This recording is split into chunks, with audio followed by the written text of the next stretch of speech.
არავინ არ დგას ამ მონაკვეთს აკონტროლებენ თეთრიდან 112-დან. ესე როგორ? არ დგას კამერები ზის 112-ში კაცი, რომელიც ამ მონაკვეთს უყურებს. მისი ფუნქცია რა არის? მისი ფუნქციაა, რომ კარგად დააკვირდეს აქ რა ხდება. რა ხდება და აი ამ დაგროვდა თვალ მანქანები. მეტოდი დუბესტი. ამიგე ქვეყანა მანქანები დაგროვდა. დიდია ინტენსიური მოძრაობა. ეს ტიპი, რომელიც აქაზის, აი ეს ტიპი ხედავს რომ აქ რაღაცა ხდება ეგეთი და აიღებს და აქედან მეტოდი დუბიდან დინამო სტადიონის მიმართულებით უყურე ერთი ზოლი, ორი ზოლი, სამი ზოლი. ეს მანქანები სამ ზოლად გაატარა. გაუშვა, რომ აქ განიმუხტოს მოძრაობა, საცობი არ გახდეს. აქედან მოდის ერთი ზოლი, დინამოდან.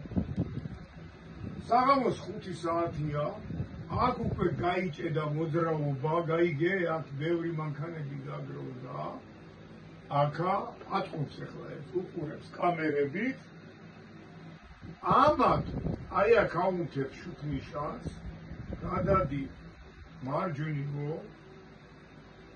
და აქაც აუნთებს, გადადი მარჯვნივო. უყურე, ამას გაუშვებს პირველ ზოლში, ამასაც გამოუშვებს პირველ ზოლში. ეს მის ეს მანქანები გადმოალაგა, ამას ქვია რევერსული, ავტომატურად გადმოალაგა და აი ახლა აქედან გამოუშვა მეორე ზოლი და აქედან გამოუშვა მესამე ზოლი. მიხვდი? აი აქედან არ იყო სამი ზოლი. ეხლა აქედან წამოვიდა უკვე სამი ზოლი. შეიცვალა და ეხლა მიხვდი აქედან ხვდებოდა სამი ზოლი.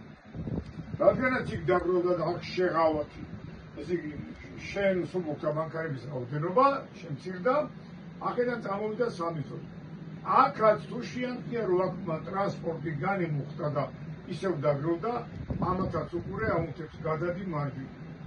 გადადი მარჯვნივო, ესეც გადმოვა მარჯვნივ, ესეც გადმოვა მარჯვნივ. ახლა ისევ აქედან გაატარებს და აი ესე ავტომატურად, ანუ რევერსულად იცვლება ტრანსპორტის ნაკადის მიმართულებები. მარტო დგას შუქნიშანი რევერსული და მეტი არ. გამიგე?